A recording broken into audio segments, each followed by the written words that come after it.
God says, forget the former things. Do not dwell on the past. See, I am doing a new thing. Now it springs up. Do you not perceive it? I am, this is God now, I'm making a way in the wilderness and streams in the wasteland. And in order for that to happen, firstly, we have to forget the past. Forget the past. Forget the former things. And here's how: do not dwell on the past. How long are you going to stay stuck wishing it had been different? But we stay holding on to the past. I think there's three reasons. Number one is I think it's because we wished we could have changed it. We just dreamed it would be different. Here's what I believe the word of the Lord is for you. It's time to move on. What are you still holding on to? What is it that you are unwilling to let go of? You don't know how much future you've got. What's gone is gone. There's absolutely nothing you can do about it. Some of you have had divorces. Some of you have probably had bankruptcies. Some of you have had terrible things happen in the past. But what's gone is gone. It's in the past. And to spend your time focusing on the past is to spend the only thing that you've got, and that's what's right here, right now, because the sand never stops running. This is all we've got. And to spend your time now thinking of what happened there is making absolute certain that the future is going to be the same as the past. All you got is now. Let the dead bury the dead. Let it go. I don't care how bad it was, let it go. Stop looking back on your life and worrying about the things which have already occurred and which you can no longer alter. You cannot go back and change it, since you cannot let it go. I don't care how justified you may feel in holding a resentment. It's a dumb game. Ray Stanford used to tell me it was like throwing dust into a strong wind at someone else. You know where the dust is going to end up. Let's not look back in anger. Let's quit thinking in reverse, nor forward in fear, but around us in awareness. Life is either a series of endings or a series of beginnings. If you're looking back, it's a series of endings. Look ahead. Something great is coming. What I want you to understand is that endings can be new beginnings. I want you to catch that. That these endings are really new beginnings. Because what's happening in the text is that what God is about to do is that God is about to do a new thing. I want you to understand that no matter when endings happen in our life, that you serve a God that can use whatever ending you've gone through to be the birthplace of something new in your life. I don't dishonor my past. I don't hate my past. I don't curse my past. I just don't let my past have the authority that the God of my future has. I remember it, but I don't let it it's not in control. I can learn from my past, but I can't be mastered by my past. My past can be a teacher, but it cannot be my master. You got to forget the past. You want to take ground this year? You're going to have to forget the past. You want to move forward? You got to forget the past. You want to see what God has for you today? You got to forget the past. And secondly, you have to embrace the present. You have to embrace it. God said, I'm making a way in the wilderness.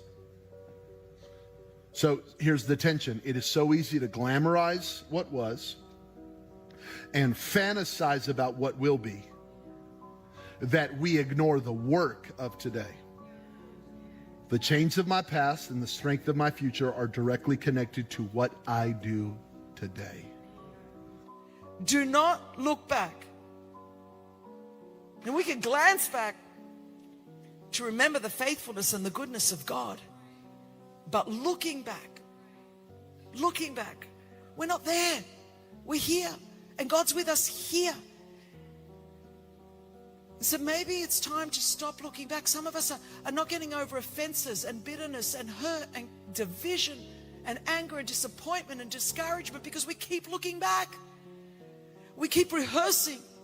We keep ruminating. So I wonder whether today it's time to stop looking back and stop longing and to start looking forward. God is in it all because He's doing a new thing and He's forging a new wineskin. And He says, I make rivers in the desert. Things sprout out. God's in the business of making a way where there is no way. God is in the business of fulfilling His purpose and His promise. And so while He's doing a new thing, let's not keep longing for the old thing. I want to encourage you to prioritize your future over your past. Not an old thing again,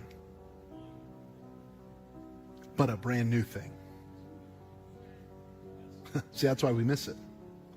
God's doing a new thing, and we think He's going to bring back an old thing.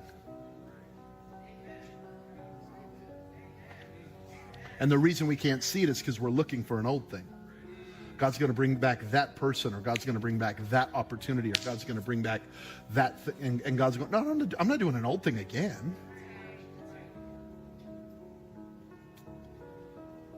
See, when I say God's doing a new thing, it sets me free from being obsessed with what should have been or what could have been.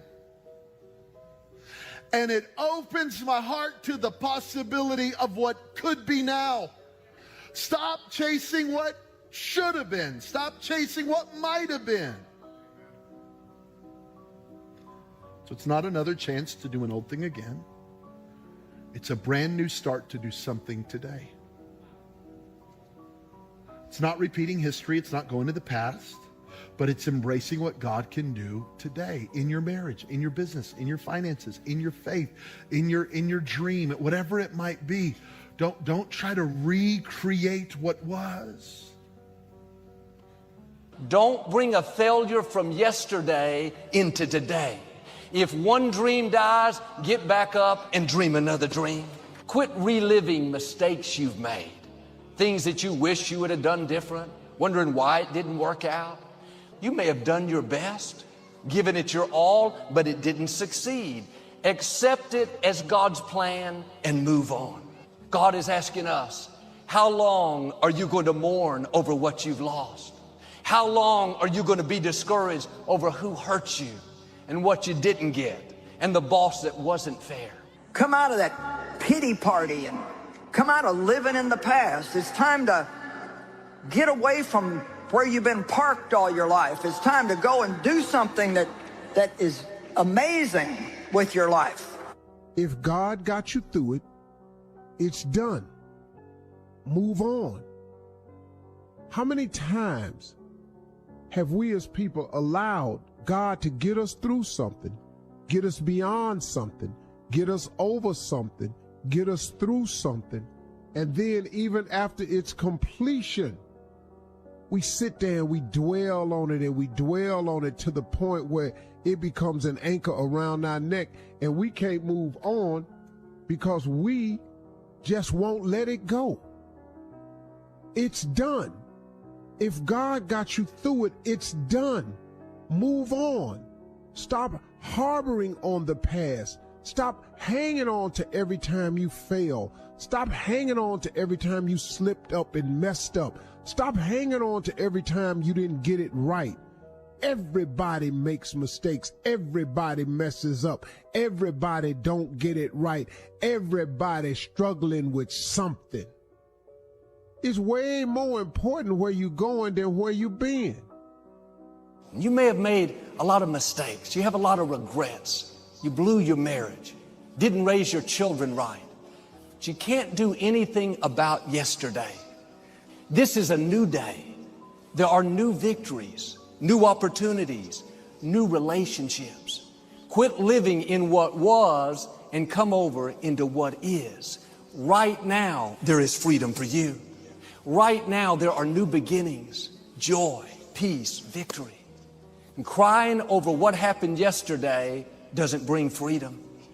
Living in regrets of what you could have been, what you should have done, doesn't do anything productive. It's time to drop it and move forward.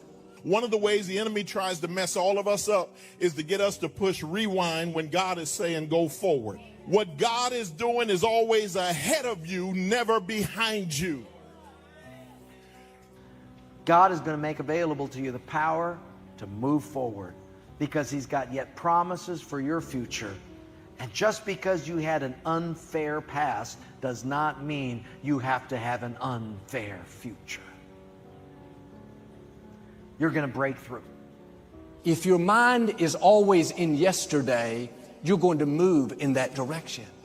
Paul said it this way in Philippians, I focus all of my energies on this one thing, forgetting what lies behind and reaching forward to what lies ahead. He knew if we went through life carrying negative baggage, we would miss our destiny. Where was Paul's attention? What was he focused on?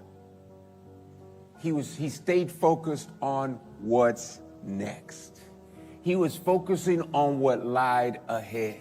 Even though he had experienced great victories and great lows in his life, he was not focused on the great victories of the past. He was not focused on the hard seasons of yesterday. He was focused on what's next. One of the ways that you and I can overcome and can win the struggle against negative thoughts is by looking ahead, is by focusing our attention not on the problem that we're going through and not on the pain and the suffering of our yesterday, but instead to look up and know that there's still something good that is in front of us. To stay focused on what's next. Stay focused on what's next. What does Paul say? He says, I press on to take hold of it. So he said, here's what he's saying. We're pursuing a goal and we're reaching to what's ahead. And this is very important that you have something ahead of you. Stop circling back and going back to something in your past. I can't try to go back and deal with something in my past. Let that go. Goodbye. That's gone. I'm moving ahead. I'm going to what's in front of me. Where God wants you to go is ahead of you, not behind you. Stop going back. You have a great life in front of you. But your great life is in front of you. It's not behind you. What you did back there ain't got nothing to do with what God got for you. What you did back there was learn the lessons to get you to where you are at this particular moment right here. But what God got for you, do you know, man, that you can actually mess your life completely up? You can jack it all the way up and you can turn around and get it right. Do you understand that?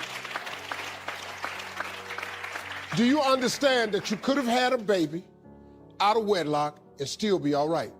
Do you know that you can be divorced multiple times and still be okay? Do you understand that you cannot have a degree and still be just fine? Everybody tripping through something. Everybody, I don't care who you are, you're going through something. But if you got God, you can make it. I'm just trying to tell you, man, God is really with you. If you're going to move forward, you're going to have to trust that God is a keeper of his promises. I love that promise. I'll never leave you nor forsake you. It's a promise that no matter what the future may hold, I'm going to hold you through the entire future.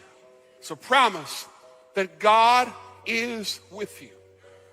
That you don't serve a God that abandons you when things get hard or abandons you when things are difficult. No, he is with you every step and moment of your journey. He's with you right now. He's going to be with you tomorrow. He'll be with you next week. He'll be with you next year. He is with you.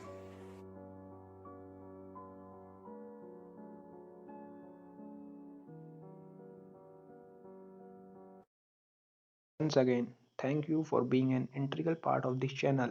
Your support fuels my passion and I am grateful beyond words. I look forward to continue this journey with you, exploring new topics and creating more engaging content for your enjoyments. Until next time, Take care, stay safe, and keep chasing your dream. Please like, comment, subscribe, and share with your friends and families. Thank you. Stay safe and healthy.